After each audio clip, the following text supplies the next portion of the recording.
حضرت محمد صلی اللہ علیہ وآلہ وسلم کی زندگی کا تاریخی پس منظر بہت ہی متاثر کن اور سبق آموز ہے۔ آپ کا ولادت 570 عیسوی میں مکہ مکرمہ یعنی موجودہ سعودی عرب میں ہوا۔ آپ کی والدہ کا نام آمینہ اور والد کا نام عبداللہ تھا۔ آپ کے والد کا انتقال آپ کی ولادت سے پہلے ہی ہو چکا تھا اور آپ کی والدہ کی وفات بھی آپ کی کم عمری میں ہوئی تھی۔ اس کے بعد آپ کو آپ کے دادا عبد المطلب اور پھر آپ کے چچا ابو طالب کے پاس پرورش کے لیے بھیجا گیا۔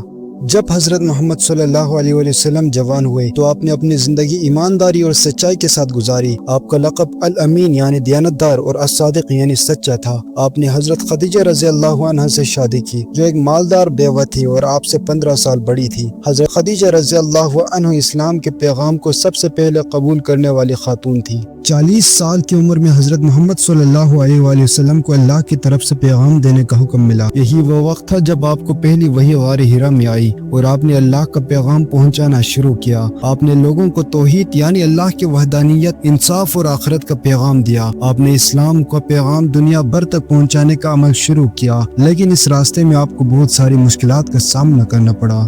مکہ میں اسلام کا پیغام دینے کے بعد آپ اور آپ کے پیروکاروں کو سخت اذیتیں دی گئی۔ مکہ کے لوگوں نے اسلام کو قبول کرنے کے لیے تیار نہیں تھے اور انہوں نے آپ پر سماجی اور اقتصادی دباؤ ڈالا۔ 622 عیسوی میں حضرت محمد صلی اللہ علیہ وآلہ وسلم اور آپ کے ساتھیوں نے مکہ سے مدینہ کی طرف ہجرت کی، جسے ہجرت کہا جاتا ہے۔ مدینہ میں اسلام کا سفر مزید کامیاب ہو گیا اور یہ ایک اہم موڑ ثابت ہوا۔ مدینہ میں حضرت محمد صلی اللہ علیہ وآلہ وسلم نے ایک ایسی سوسائٹی قائم کی جہاں انصاف، برابری اور تعاون کا پیغام تھا۔ آپ نے مدینہ کے لوگوں کے لیے معاہدے کیے اور آخرکار مکہ کو فتح کر لیا۔ 630 عیسوی میں حضرت محمد صلی اللہ علیہ وآلہ وسلم نے مکہ کو فتح کیا اور وہاں کے بتوں کو توڑ کر خانہ کعبہ کو اللہ کا گھر بنا دیا۔